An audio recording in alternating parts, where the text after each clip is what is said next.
Hey, welcome to a special edition rapid response type show of our Connect This channel.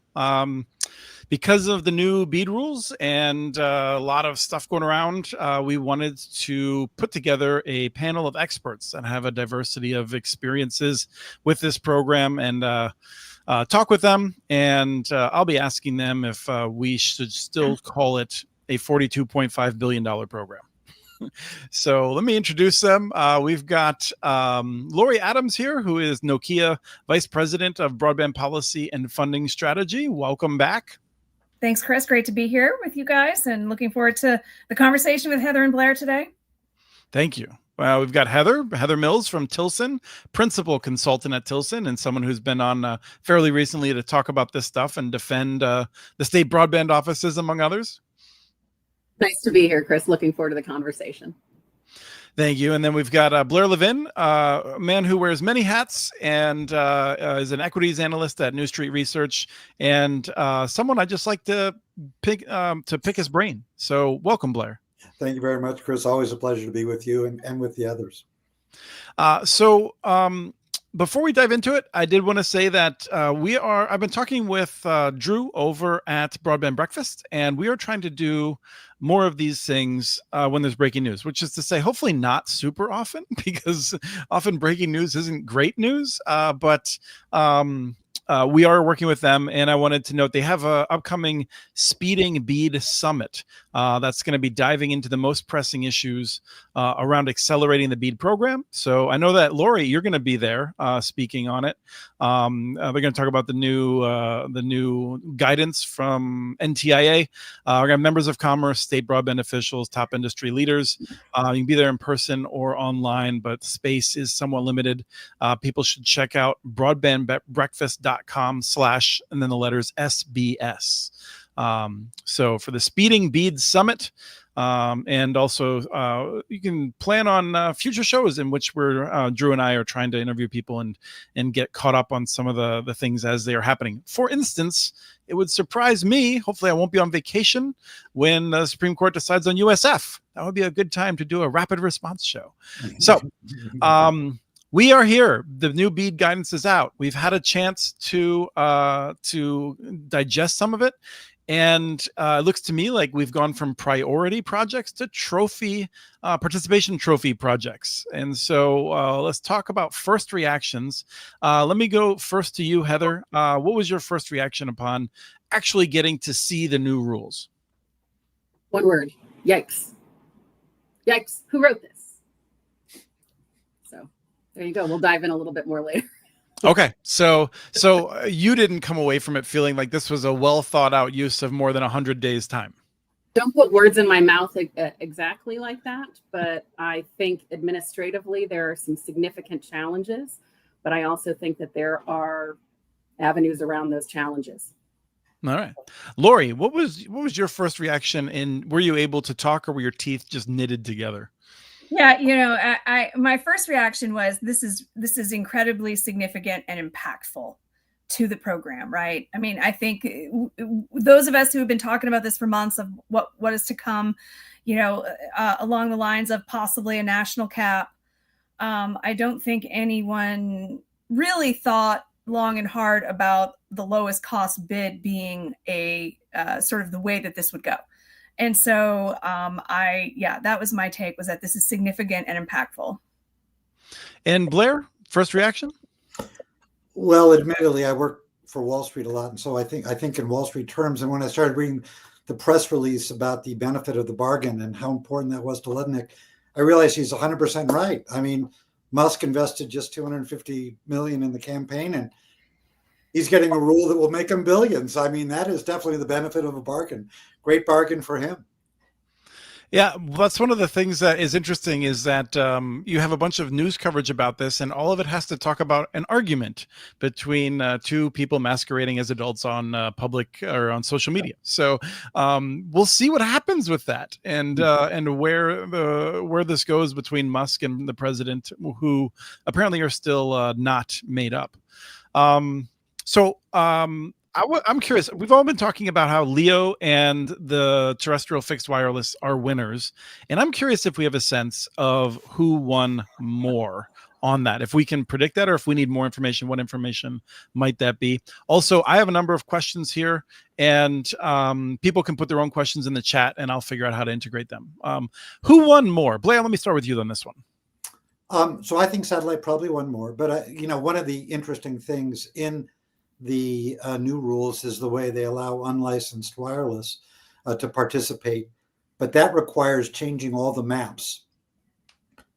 And how is it that the Department of Commerce believes people are going to go through the process of changing the maps and changing the software and creating a brand new grant program and actually running the grants all within 90 days when it took the Commerce Department 137 days to do what arguably should have been done in about a week in terms of rewriting the rules. But the states, they have to do all this in 90 days. Now, of course, NTIA can give waivers to the state, but then they'll blame the states for not acting quickly enough. But, it's a little unclear because the maps now have to be redone who will win. But because of the satellite companies' ability to really cherry pick, because you're going low price per location, I think they're the ones who can more readily meet that low price criteria. Lori, I saw you nodding along. I agree. I think satellite is the more probably the bigger winner here. But I'll say this, something that's kind of interesting is the timeline we're working with, right? So presumably every state's now got 88 days to complete all of this stuff, and which means that in about 3 to 4 weeks, every state is going to be opening up their grant window because they've got to have time to review everything and negotiate and do their final proposal. It's all that. The question I have is one company capable of submitting, or two companies capable of submitting applications simultaneously in 20, 30, 40, 50 states, right? I think that is going to, limit the how much money any one particular company gets. Is just the logistics of executing on putting together dozens of applications, across all that many states in the same period of time. And Heather? I agree with Blair and Lori, but I'll also add that that's why I said that there are administrative challenges, but there are a way around those administrative challenges. It just depends on how creative the state broadband offices can be in how they approach those things. So let me go ahead. Oh, I'm sorry, Heather. I feel like you're the person that I often think of first in terms of being very clear on details on a lot of different things.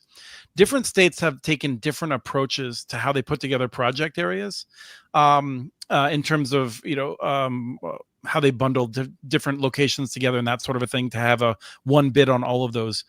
Is there a clear approach that was better, or is that all out the window, or are states able to move forward with their old approaches?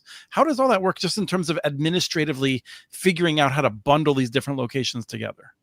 States have options here. They don't have to make everybody reapply. They can rescore the apps that they have. I think they have to ask their applicants if they would like to submit a new bid, or if they would like their bid to remain the same. But I think the focus on not throwing away in a big burn pile, all of that work that has been done over the last couple of years, that work is really important. It reflects the local desires for what they want. And I think that the language in this policy notice allows the states to do what they want to do with some strings attached. In other words, there's definitely avenues around some of this in order to maintain the planning that they have. And this brings up, for me, like you said, you can rebid However, you're changing the locations that are available. And as Josh Etheridge from EPC's been doing a great tour. We've had him on multiple shows. We had him on Friday as we were reacting in live to this. And one of the things he's made it clear is since states that moved quickly, since they've moved, the facts on the ground have changed. In part because people have tipped their business models and that sort of a thing. And so for providers, this is really quite a nightmare. And so I'm just trying to figure out, what are we thinking in terms of participation? And it might be a little bit too early, but as Lori just noted, some ISPs are probably gonna have to come back. I believe NCTA praised the change in rules. That could have just been like hey, like we're all part of the same team here, guys. US Telecom is silent as far as I understand. So do we have any sense of how the ISPs are reacting to these? Well, without mentioning any names, I would say that the view that I get is, number one, it's not good.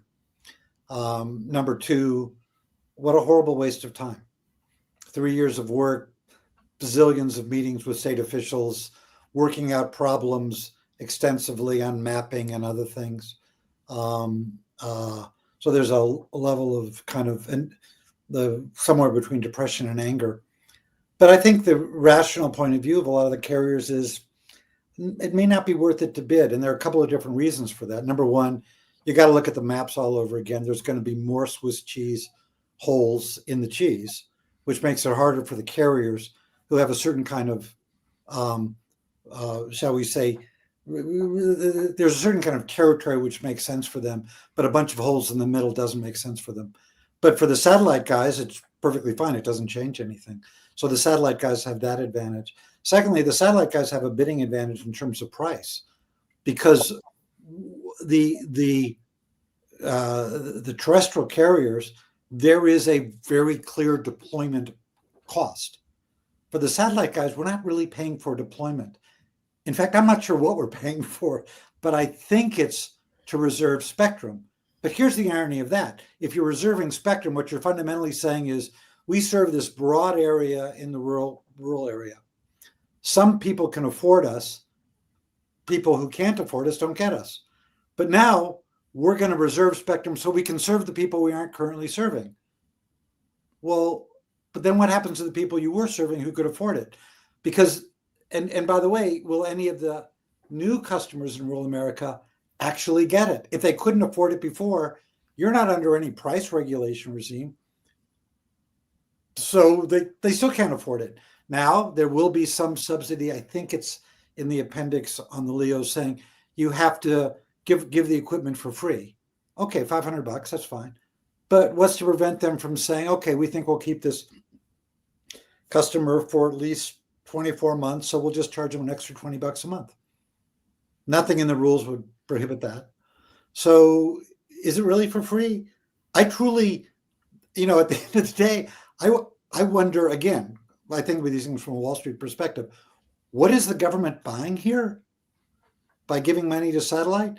They're not buying new deployment. They're not buying economic development in terms of the kind of thing you get with fiber, going to institutions and other things. Well, what do they think they're doing? We're gonna come back to one that. other point. Mm-hmm. This whole thing is possible because, as the internet would say, one weird trick. And the weird trick is this. We don't count satellite for purposes of determining whether an area is unserved. We do count satellite as eligible to serve unserved areas. Now, as a logical matter, if you really believe that satellite is sufficient to serve, why do we even have this program? Why didn't Ludnick just take all 42 billion back and just say satellite will do it? We're already covered. We don't need to pay for anything. That would have been logically consistent. I'm not saying it's a good idea. But what they did instead was they said, we will run this weird accounting trick where we count it in one hand, we don't count it on the other, and that enables us to achieve our goal. But I don't really know what the goal is. Right. The FCC has run that trick before, so it is not the first time, unfortunately. You're right. I want to come back and talk about. Well, yes, they ran it in the RDOF auction, and the RDOF and CAF too, when they gave Viasat funds as well. Right. Yeah. But So, I kind of wonder whether this is just going to be another RDOF kind of thing where. well, so yeah, I mean, you're killing all my bullet points here. Oh, I wanna make sure that Lori has a there, Chris. Lori, let's talk about ISPs for a second before we move on to some of the very insightful questions that Blair has raised as well. I mean, I haven't talked directly with any ISPs, but I've heard from others, from some states, from some other folks that, there is some hesitancy, let's put it this way, to continuing with the BEAD program as a fiber provider for obvious reasons. Blair mentioned those, right? If you're going with the lowest cost and you're not the lowest cost against these other technology bids, then that is, right off the bat, are you going to put the time and expense and effort into putting in more applications to go through this again, only to lose?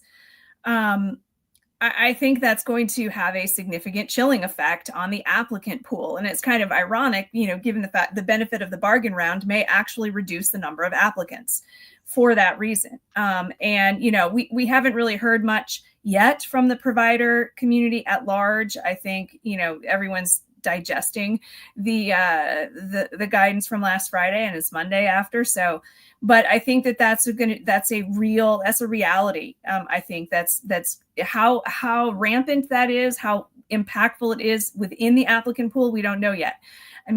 Presumably the states that have to open up their pre-qualification rounds will do so fairly quickly and will publish the results of the applicants that are pre-qualified. Now, of course, they don't have to change the first round, so it may not necessarily tell us who's in for this round, just the sum total of everyone who's been pre-qualified. But I do think it will have an impact. Well, to be clear about the impact that you're expecting, if you're a fiber provider and you're bidding out in an area, and let's just assume it's like some part of North Louisiana, because we'll come back to some of these examples that Josh has raised. To win, you would have to come in within 15% of the price that the presumably a lower bidding fixed wireless provider is bidding, right? Because as long as you're offering a speed 100 megabits by 20 megabits with less than 100 milliseconds latency, you're all the same, except if you're within 15% of each other, if you're within 15% of the bottom bid, then you can take other factors into consideration. And so that is something that to me seems like, yes, a little bit of Lucy in the football here to be like, all right, even if you're to move forward and pursue this, what makes you think the rules aren't going to change in a few months again? That's a really good point. I don't think anybody has any faith at this moment that things won't change in the next 24 hours. Depending on how many people get upset and say to the White House that this is an unreasonable timeline, or this doesn't make sense, or what the heck is going on here. Yeah. Or Musk tweets out something negative about the president, and someone in the White House notices that the Secretary of Commerce just did Musk a real solid last Friday. Right. I think this is ridiculous, but that's a real consideration in the personal animus of the president or others high up in the administration. So Blair, you asked the question, and also Jason Hardebeck answered it or raised it as well.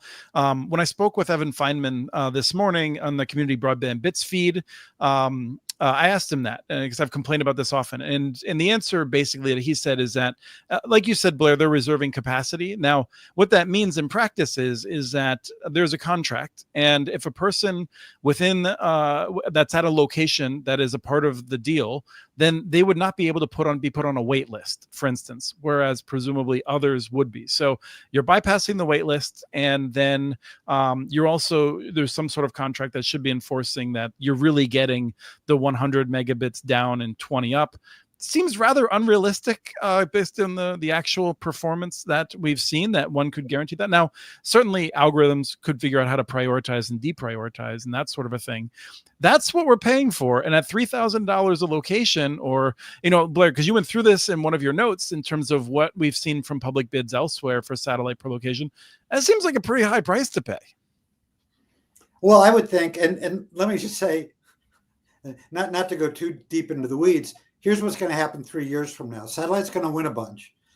what usually happens is the FCC gives out a high cost fund grant, and they have to build it out in like 3 years. And 3 years go by, and a company, not everybody, but a lot of people come by and go back and say, oh, we really wanted to do it. We were trying hard, but inflation, labor supply, blah, blah, blah. You got to give us another year. And the FCC is stuck in a dilemma, because if they give the extension, they're basically creating a moral hazard where everybody asks for one. If they don't, however, then they got to take the license back. Then they got to go through the litigation. Then they got to auction it again. Then blah, blah, blah, blah, blah. I mean, or in other words, probably the fastest way to get it done is to grant the extension. Here, there's no build-out problem. But here's what the problem is. I guarantee you this, that if the satellite guys get a bunch, they will come back 3 years from now and say, hey, FCC, you need to give us a lot more spectrum, because we're doing this really public service oriented thing of connecting rural America, and we did it in good faith, but who would know that rural Americans would use so much data, and therefore you have to give us more spectrum so that we can fulfill our obligations. That's just like, that's what's going to happen. Right. It's not like AT&T is going to say, hey, let's work together to find a solution to this, right? To share a spectrum. So I want to ask Lori specifically about Build America, Buy America. Just to refresh people, my understanding is that the fiber industry basically figured out how to really make this happen, whereas a lot of the wireless were exempt. Is that right? Yes. How does this all work? Yeah. So this is, let me start with kind of a little bit of a refresher on that, right? The BEAD waiver that NTIA issued in February of a year ago, maybe it's 23 now. Anyway, they the waiver did the following. It exempted, it waived all electronics from the Build America, Buy America requirements. So that is FWA, that's satellite, that's IP and optical routers and equipment, except they said there's 4 types of fiber to the home electronics that have to be manufactured in the US. There are also requirements around fiber itself, passive equipment, all around fiber technologies. And so the net result of this, and FBA put out a press release about this at Fiber Connect last week, that there are 72 plus manufacturing locations across the country now that in 28 states that have been certified to be BABA compliant for BEAD by 45 companies. And so, that is a massive amount of US manufacturing that has been invested in, that was waiting for BEAD on the premise that BEAD was a fiber first program. So, that manufacturing industry is at risk with these new rules for BEAD, because the more you take away from fiber, the less you're supporting the US manufacturing that's in place today, ready to support BEAD. Satellite, fixed wireless, unlicensed fixed wireless, all the other technologies are waived of BABA. And so this is a conversation that we'll be having in the coming weeks with folks. I mean, we've had conversations with the administration, with members of Congress, but really need to make that point that, it's interesting because the guidance talks about leveling the playing field, but it's not level, right? And in all aspects. And this is certainly one area that deserves a lot more attention, because the fiber industry has stood up and made that happen in advance of any funding coming out the door. Heather or Blair, any thoughts on BABA? Heather first, if there's any. I agree with Lori. It looks bad when you're talking about a tech neutral approach to not level the playing field for everybody. That's a problem. If I could just add 2 things. First, Lori's company should be congratulated for really stepping up a few years ago and making it happen. And in Wisconsin. I mean, us upper Midwest states, we appreciate it. Yeah, right. But it reminds me of that wonderful classic line from Animal House, if you'll forgive my French, where the elder statesman of the fraternity says to the young kid, don't beat yourself up. Don't be too hard on yourself. Just face it. You fucked up. You trusted us. And that's kind of what the United States government was saying to Nokia. The second thing is, I really, again, coming from a Wall Street perspective, I really wonder about this notion of tech neutral. Has anyone ever bought in a car on the basis of tech neutrality or anything else? In other words, tech isn't neutral. There are various trade-offs. You pay for certain things, you don't pay for others. Yeah. You know, one of the, again, the weird accounting trick is also magnified in the fact that what rural America will get as a result of the benefit of the bargain for Elon Musk is worse service, particularly relative to fiber. It may be adequate. That's a great debate, but it's definitely worse. And they will pay more per month for it.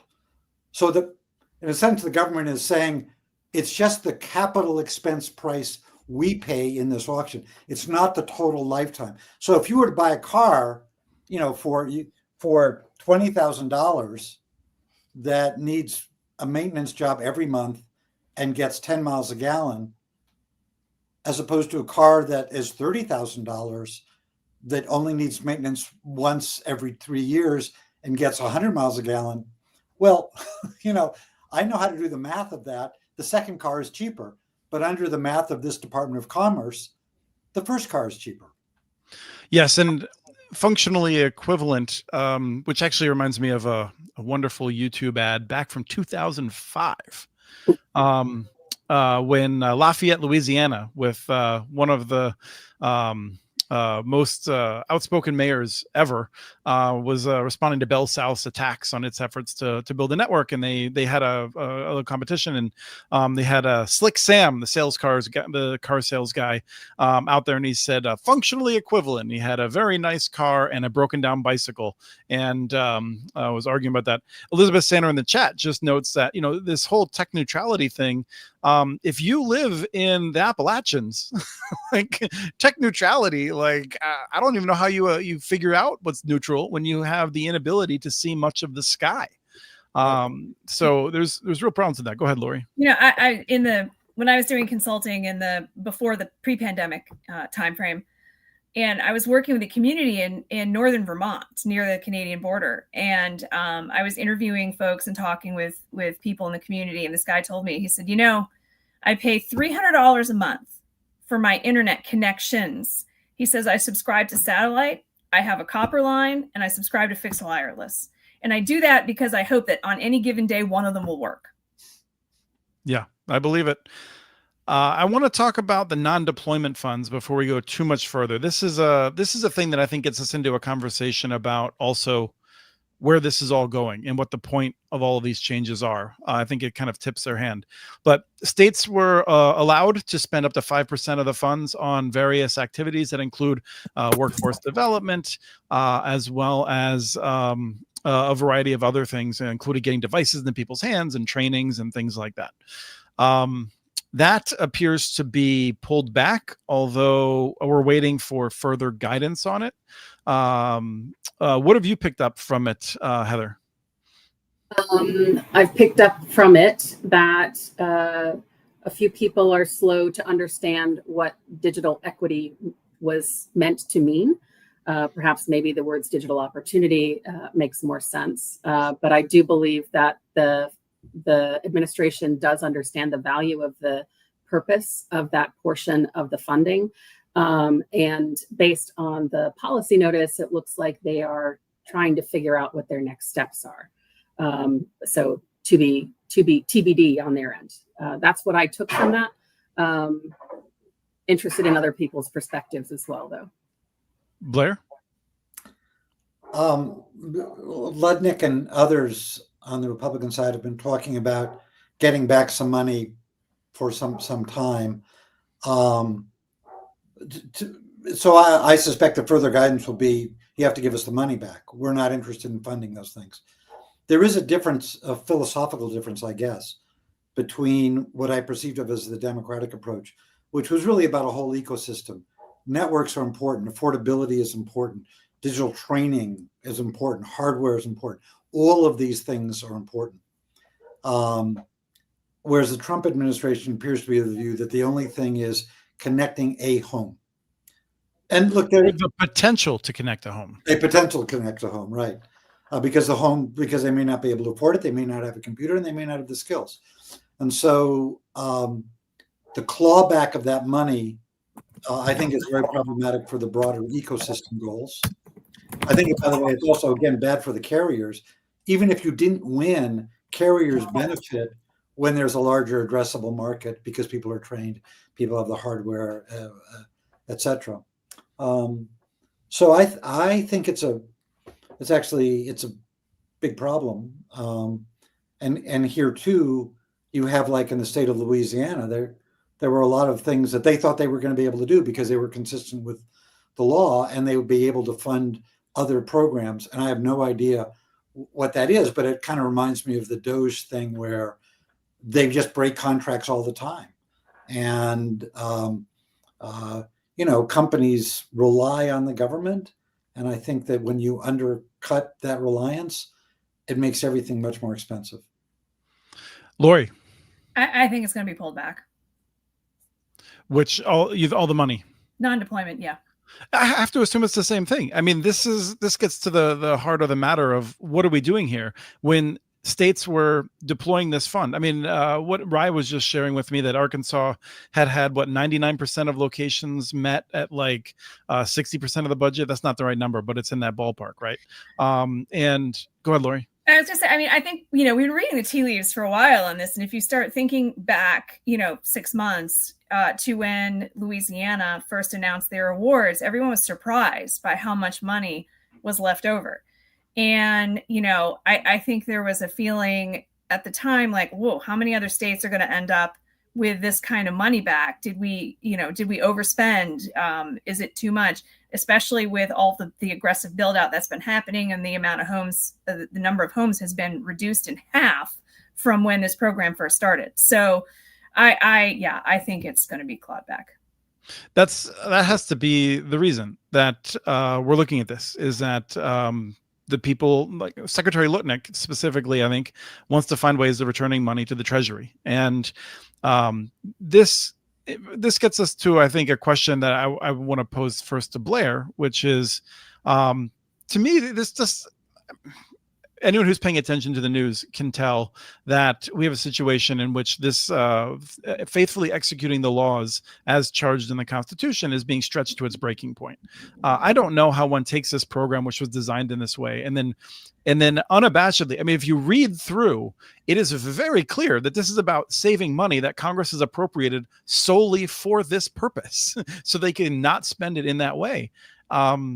Blair, you have a lot of experience in the history of telecommunications here. This seems new. In the past, it seems like someone like Senate Majority Leader Thune. That's right, his position, I think, right? I keep getting confused with the Senate folks. It seems like, he's a telecom guy, that he would want to see this money spent the way it was appropriated. So what's going on there? Yeah, he was also a pro-Ukrainian guy, and there are a number of other things where you could cite him earlier and you go, what happened, John? But he would not be the only one on that list. Look, there are many things to be said about that, but this actually isn't a new problem. This is a version of the impoundment problem that Richard Nixon believed. Congress can say we want to spend X amount of money, and President Nixon took the position that he, in faithfully executing the law, could essentially say, yeah, but we're not going to. And then Congress, I believe in 1974, passed the Impoundment Act. That will be challenged. That is being challenged by the Trump administration in a variety of ways. It's coming up in a lot of different contexts. But, that, to me, what Lutnick did on its face violates the law. But whether the states are going to bring in action because, there's a lot of negative consequences of doing it, I don't know.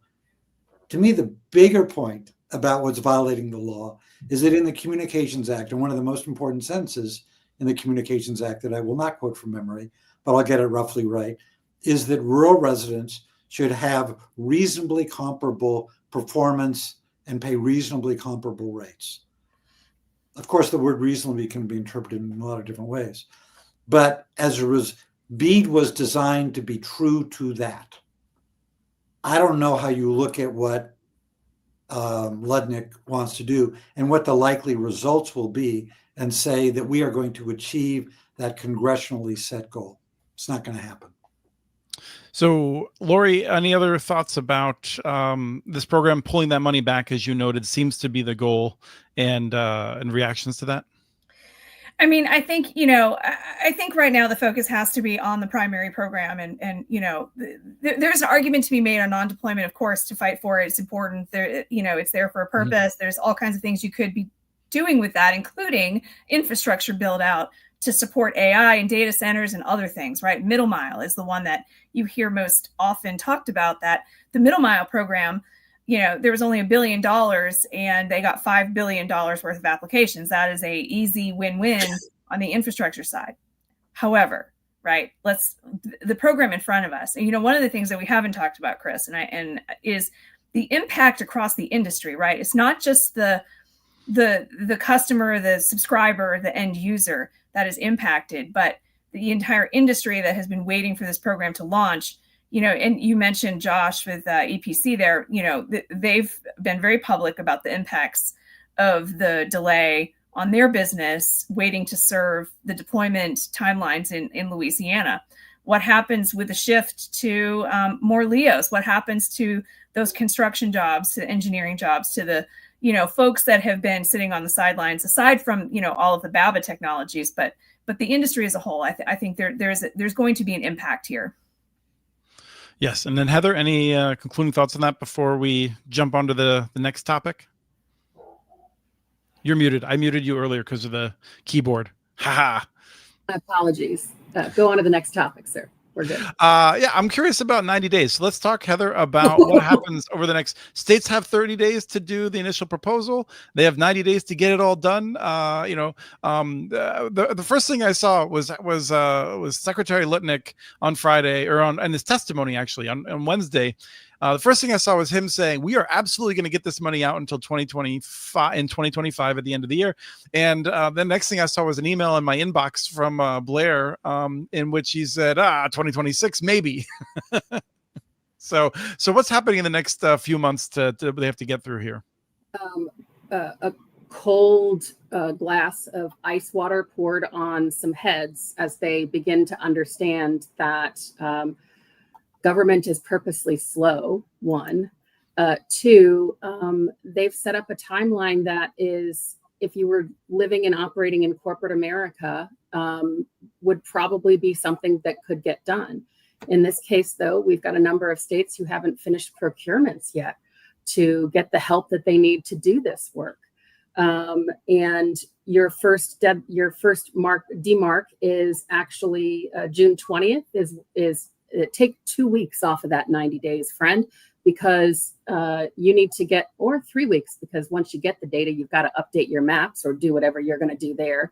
Somehow you've got to decide within those 2 or 3 weeks as well, how much more money you might need to do the work that needs to be done now. So you're going to hear the word IPFR a lot, or IPFR adjustments. So that's got to come into play for the states. Now, can I interrupt for a second? Sorry. So what you're talking about is like a state is being told it has to change the stuff. So it needs to figure out how to allocate more staff perhaps within itself. So for instance, the Texas BDO has like staff that I think are like multitasking effectively, needs to pull them over and find the money for them. They have contracts with companies that are doing mapping stuff for them. They're going to have to figure out how to increase those contracts or change them in some ways. And these are things that can't just happen with the snap of a finger. And is that more or less the majority of what you're talking about there? Yes and no.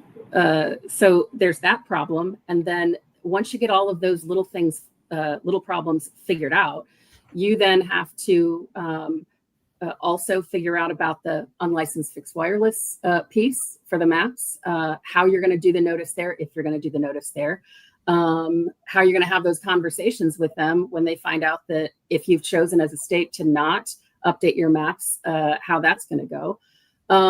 Then you have to decide how you're going to do the bidding itself. Technically, administratively, some states don't even have those bidding portals open or ready to be used yet.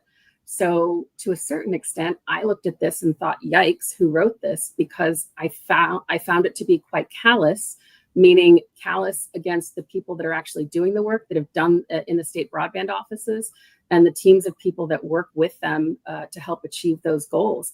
There's very little chance that there will be more than 1 or 2 states that can actually meet the goals that he's set out. And there will be probably a lot of requests for extensions because of that. And there will also be states that walk away because of it. And ultimately, the biggest concern that I have is how many ISPs are going to be willing to participate moving forward because of these administrative burdens. And they're significant. We do not have time for 90 days. We need twice that. Lori? Yeah, I agree. I mean, it is going to be a challenge. I mean, I think, you know, the kind of the initial stuff, the application, the update to the maps, that stuff, I think you can kind of speed through a little bit. But the thing that's going to be the most challenging is the evaluation and the negotiation aspect, because to the discussion earlier, if you can leave areas as gap areas, how do you do that? How do you carve out all of this stuff? How do you compare apples to, you know, oranges when it comes to cost? And I think that piece of it is going to be it's going to be a lot more difficult than, you know, the prior rounds that most of these states have already run. And then again, depending on what that applicant pool looks like, I mean, I think the 90 days is going to be very, very, very challenging. I have to assume so. I mean, I don't even know how many states. So Louisiana presumably wrapped up some contracts with some of its suppliers, right? Because they were more or less done. At least with certain phases of it, right? I mean, that's happened in some states, right? Oh, well, I mean, all 3 of the states that had presumably crossed the finish line were negotiating their subcontracts and agreements. And the states that had gotten to the finish line but hadn't published their final proposal, there's a whole bunch of them too. They were in the process of moving things forward as well. I mean, there's a lot of work that, you know, was done to this point.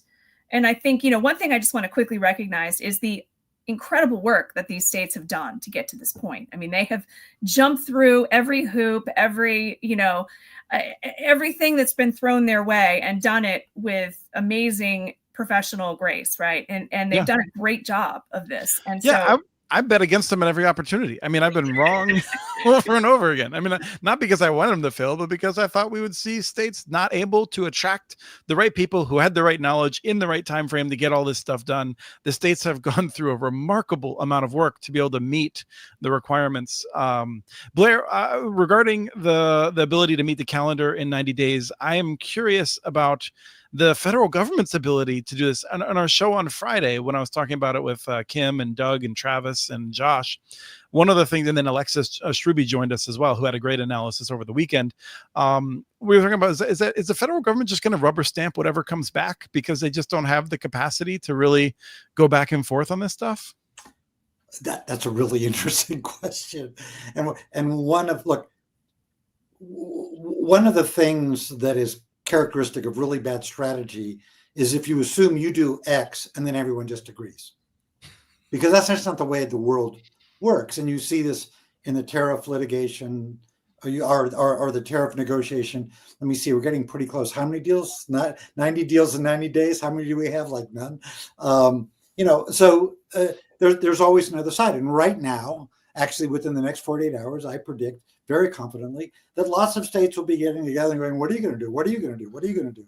So the big question mark to me is really not what the federal government does, though I'll get to that in a second, but what do the states do? Do they litigate? Do they come up with a strategy? You know, what Lednick opens up the door to, and I doubt this will happen, but it's an interesting intellectual exercise. What if a state like Louisiana just says, okay, here it is. We did everything you wanted. It's just that we defined some things a little bit differently than you might have intended. We played some, they don't say this, but we played some lawyer's game on there's certain kinds of, and I won't go into the details because that reflects conversations I've had privately. And they just basically give back the same thing. Well, of course, Lednick would say, well, we don't approve it. And then they say, wait a minute, we're supposed to get our money in 2025. You promised, you guaranteed it. And now you're not letting us do what we want.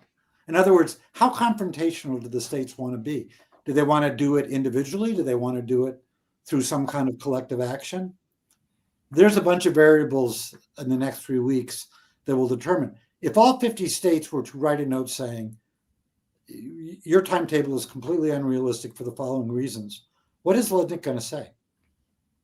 You know, last week we saw the Western Governors Association put out a pretty fabulous letter, signed en masse, and a bipartisan letter. This week, the National Governors Association has a broadband conference. So a significant amount of the state broadband offices are all going to be in one place. And my understanding is that NTIA is going to be attending. So I think that there could be some news coming out of that. I don't know whether it'll be news. I do know that a lot of the states felt very misled by NTIA. And there may be a fair amount of emotion. But the bigger question to me is, what is the nature of the action by the states? How do the states think about what is in the state's best interest? You know, if you're Arkansas, you're as pro-Trump as you can be, but your state's going to be worse off as a result of what Lednick is proposing. So what does the governor do? Heather? Was that a question to me? I think that was a question mark Blair. after I said Heather. The question, the question that we were wrestling with, I think, is what's coming next. And so I'm curious if you have a sense. We've talked before, and I realize that you know, you're a stickler for details. But not necessarily a. I don't even know if you have a law degree or not. But the question that is on everyone's mind is: are they expecting lawsuits, and from where? And in my conversation with Evan Feynman, we talked about the possibility for states or for potentially the applicants, ISPs that had been promised awards effectively, and now the rug's being pulled out from under them. Do you think, you know, I was say Doug Dawson's been wrong every single time we talk about lawsuits. So I'm curious, do you want to make any predictions around lawsuits? I think we're likely to see a lawsuit. I don't know exactly where it would come from. As Blair has explained, the team there probably did a pretty good job of encapsulating that. But I think it would be a good popcorn kind of experience. Does that make sense? It does. I and also don't know how far it would go. I'll say that if the lawsuits come now, then technically Doug will have been correct. It just took longer than we expected. Lori, any thoughts on lawsuits? You know, I'll tell you this, that someone I spoke to in the last couple of days pointed out that the enabling legislation only requires NTIA to furnish final approval on the final proposal. There's no mention of NIST approval of the budget as part of that in the original act. Now that is I'm passing that along. I have not verified that myself, but I trust this person. And so, you know, that's an interesting angle. I mean, I suppose the 3 states that receive final approval could potentially, you know, push back on that aspect of it. At this point, realistically, I mean, we could see lawsuits. I don't know if it would come from the states, but I mean, you know, nothing would surprise me. Blair? This is America. You should always expect a lawsuit. Blair has like 10 different bullet points in his analysis of lawsuits. You should have started with him, and then none of us would have like mic drop. You know, we're good. Yeah, but having said that, the fundamental problem with the lawsuits, here's the state's problem. Did they just say, okay, whatever, we'll just do our best and we'll follow these new rules? Or do they fight it with the risk that maybe they don't get any money, or, you know, it takes even longer and they waste even more effort? There's also a problem that the defense to anything by the administration is, you can't sue us on this because we always have the ability to waive rules, and therefore a state can't sue us until we give a final denial of whatever it is they want to do, because the case would not be in legal terms ripe because there's not a final action. And it's kind of a jerky kind of move, but that's what happens in lawsuits. So I think the path, there's litigation, there's collective action, there's legislation. All of these things are possible. Collective action is always hard, but I think it's actually easier, because I think if there's a critical mass of states that say to the Secretary of Commerce, no, it's going to be hard for him to overturn that, because there's a lot of sympathy for the states. One of the things that's most interesting to me about this is, what was the popular uprising that caused the Trump administration to do this? Immigration, okay, we can argue about it, but there clearly was a movement in the United States of a lot of people who thought immigration the borders had gotten too open. We could talk about other things, but there was no popular uprising. I didn't see anything written since January saying, please God, please God, please God, let there be more satellite instead of fiber. There are a few people who, in good conscience, are arguing that satellite can solve the problem, and that we really ought to be focused on not the networks, but on affordability. That's a different thing. That's not what this administration did. Why did the administration take this rather dramatic step? It's not really that politically popular. And I'm just saying that, to use a phrase from the tariffs, the taco trade, if the markets, in this case, the states, say in a very unified voice, this is really a bad idea, you're going to leave rural America worse off, I think they chicken out.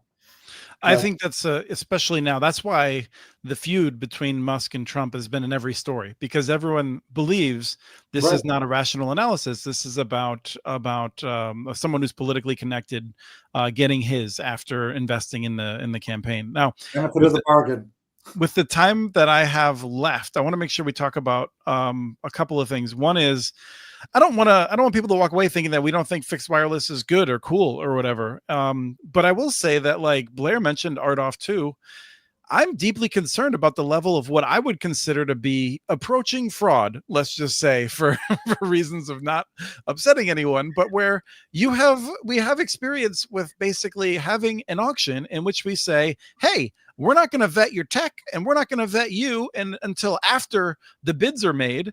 Why don't you come to us with your aspirations, and we'll just see what happens. Well, we saw what happened. More than a third of the bids were defaulted. It was a mess. I have to say that, like, my concern is not with the good fixed wireless operators out there who have proven that you can do really remarkable things and you can have fast time to market and things like that. It's with the fact that I don't think that they're the ones that are going to be bidding in predominance.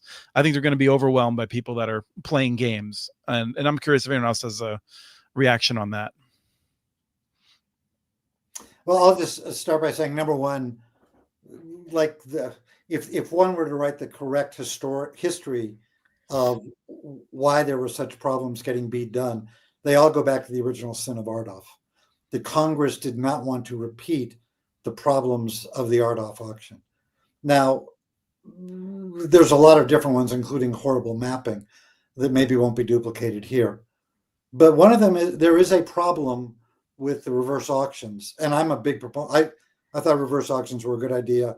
I think Chairman Pai really screwed it up for a variety of reasons, but the concept of a reverse auction is right. But the problem is, it does open the door to people just bidding on the basis of price. And what they're really buying is an option, right? Because the fixed wireless guys will do what I talked about earlier, where they said, hey, we were the lowest price, we win.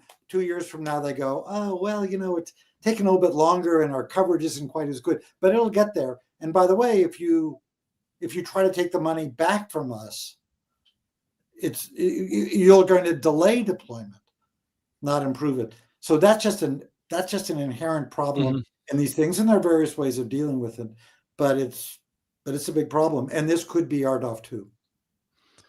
Any thoughts on the danger of bad actors starting to jump in here, Heather? Well, I think. Yep. For some reason, you're not coming through.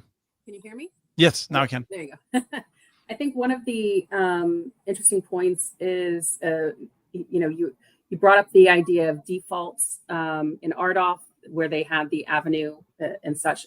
The grant contracts for example, LEO satellites, if that's just for capacity, and they don't deliver on capacity when it's required, that would mean that they would have to pay back a good amount of that capacity, in my understanding of how grant contracts work, unless there's some other mechanism in there. So, am I missing something? A quick point about that. Here's how they solve their capacity problem. They take it away from the people who had been paying them previously.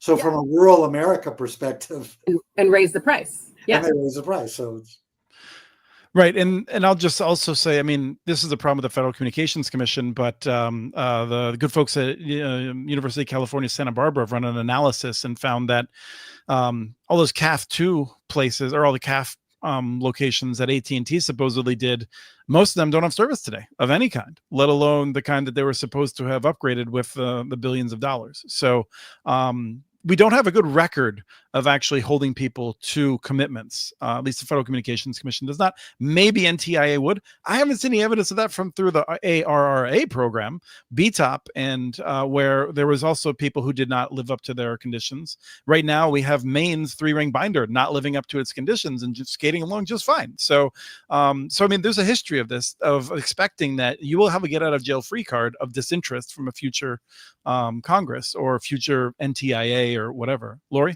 Yeah, I just want to point out one little thing that's important here in this conversation is that this is a CapEx program, right? There is no take rate requirement.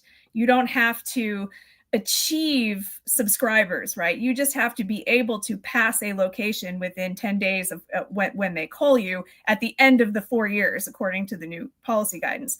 So you don't actually have to serve the home. With the technology that was selected for that location in that area, you just have to be able to build it out at the lowest cost possible. The final question is one that's been kicked around in the chat a bit, and I think it's one that is important, which gets down to this question of how do we evaluate claims. So if, for instance, Louisiana reruns it, and a single LEO provider says, we'll do all of them at this cost, the state is supposed to evaluate whether or not that's technically feasible. I would submit that doing that evaluation is a matter of judgment, of guesswork, because we don't actually know the price of getting things into orbit right now, right?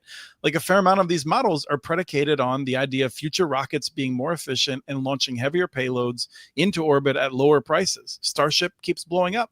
And so trying to figure out what SpaceX's business model is in a couple years becomes a game of like, which projections do you believe? Now, I don't know if Blair's sitting there laughing because he's like, well, that's just like everything else. Everything's always projections. But like, I think it's a really hard question as to figure out what is the capacity of LEO to serve and how is the state going to justify its decision?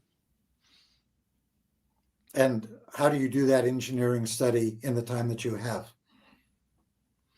Yeah. So thorny problem. No one has a better answer than that, I'm guessing. Analysis required. Yes.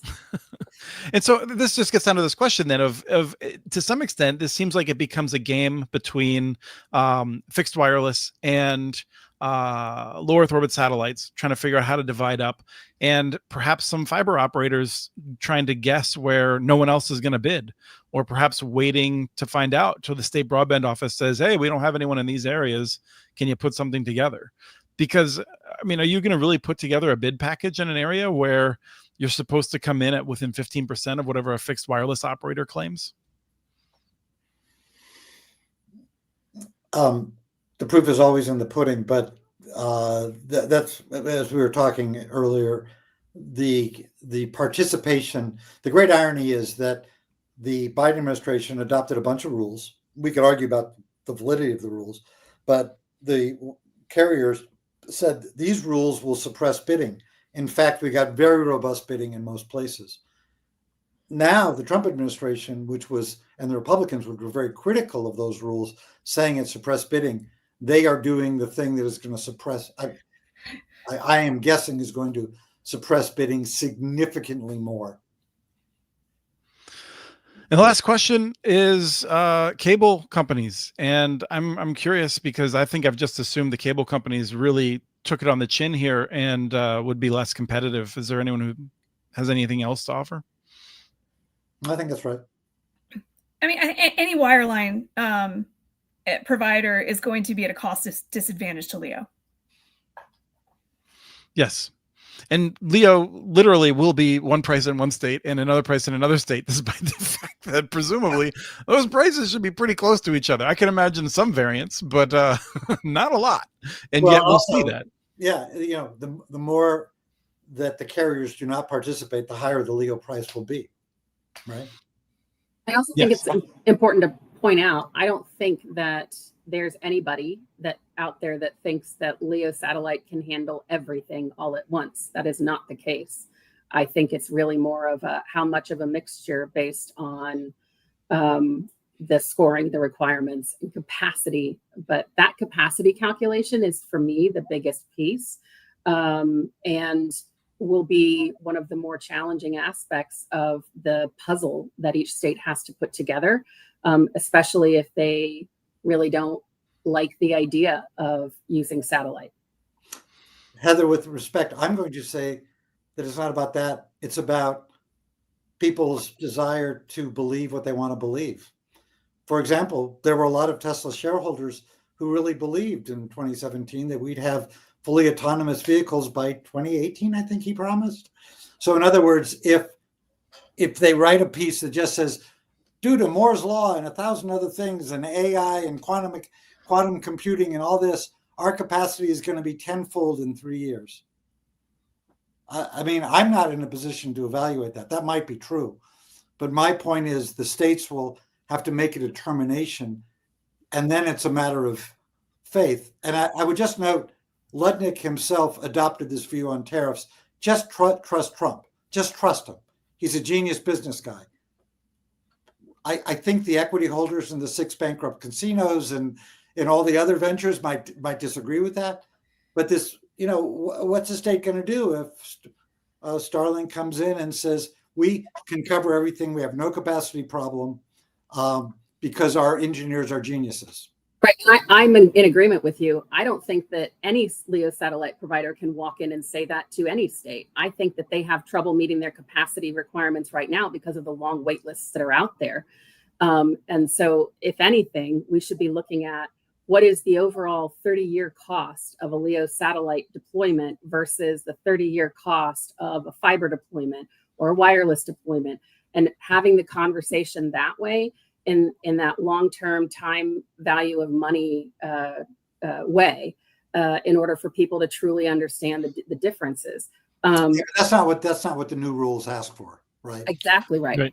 Exactly right. No, yeah, you're both in agreement with each other, and I think you're both right. Lori, any last thoughts? I'm in violent agreement with both of them. I think this is we'll see. Can you say it in a way that sounds like you're disagreeing? Yeah, no. Well, I'll think about that point and get back to you. So over the coming weeks, we're going to see how this will all play out, because with this extreme 90-day deadline, there's no time to sit, think about it, and react, right? Either we'll know soon enough, right, whether there'll be lawsuits. We'll know soon what the states are doing and how they're updating their maps and what they're working with. I mean, this is all going to play out in real time very quickly. And so, but I say that for anyone who has a vested interest in this program, call your House member, call your senator, call your governor, right? Make your voices known. Participate in the dialogue, because you can't sit on the sidelines anymore. Right. And let me emphasize that, Lori, because people don't always appreciate how this stuff works, but your elected officials agree with you on this. The question for them is, do they want to go out on a limb? And the more calls they get, the more comfortable they will be going out on a limb and saying, wait a minute, I can't let this one go by. Because being an elected official means making hard decisions about what issues you prioritize. I often tell people, you think you run for office on 3 priorities and you get to work on those. And the reality is you get to work on one of those and you get to work on 2 other priorities you didn't want to work on. And so, speaking out, and we're talking about tens of phone calls, can literally make a difference as to what is prioritized in an office. So do it. Well, Chris, if I could very quickly say, that would require that there actually be legislation to address it. No, actually, so this is why I can say it, because as a 501c3, I can't get as involved with lobbying, but this is not legislation. Nonetheless, the way power works in DC, the more expensive we can make it in terms of language that you would appreciate on Wall Street, Blair, the more expensive we can make it for the Secretary of Commerce to pursue these rule changes, the less likely they are to be adhered to, and the more likely it is that we get a better build out for America, I think. Yeah, I think that's right. But here's my point. It would not be difficult for a number of members of the House and the Senate to sponsor legislation that basically consists of one sentence that says the NTIA must approve any plan that either complies with the Biden rules or the Trump rules. They have to approve it. And so a state could decide. It's a total states' rights kind of thing. It is consistent with everything that was written in the last 3 months by Republican governors and, blah, blah, blah, blah, blah. I would not predict such a bill would pass because I don't think Johnson would let it get through the House. But I would predict that if you had all the Democrats sign on to it, there'd be a few Republicans who would sign on to it as well. Because I don't think what Lednick is doing is going to be terribly popular in rural America if understood. Yes. All right. I think we're going to wrap. Thank you all. Thank you, Heather. Thank you, Blair. Thank you, Lori.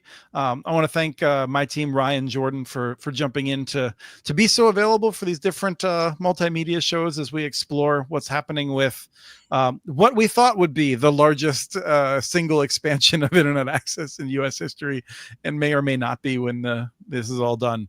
But we will be back as news develops. Thank you all so much for watching. Thank you.